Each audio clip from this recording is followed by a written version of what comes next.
Welcome back to DOCONCHAIN. After navigating the Users tab, we can now proceed to the Settings tab. Here are the different options to ensure your document security and privacy. First is to make My Organization the issuer. This allows you to send the document using your organization or your company name instead of the account holder's name.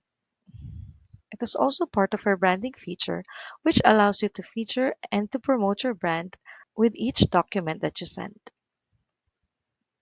Next is to allow signers to resize and reposition their marks. The third one is to add signature timestamp labels. This provides additional information on the document, such as the name, email, and date and time when the document has been signed. Manual document validation allows the creator to recheck the document prior to completion to ensure that all marks are properly aligned and placed on the document. Once signed by all the recipients, the document will return to the creator's DocSign page for their validation. You may also add a QR code on the document, which is used for the instant verification of your file.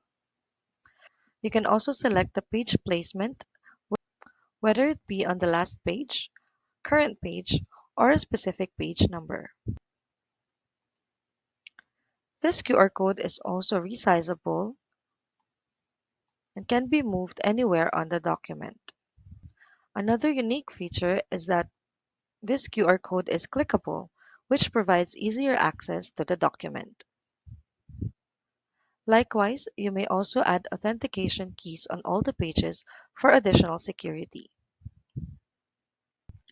Lastly, you may send by email the certificate of completion. This certificate includes all the information about the parties involved in the signing process, including the name, email address, and the device that they used to sign the document. That's it for the document security and privacy settings. For the other settings, please proceed to the next video. Thank you.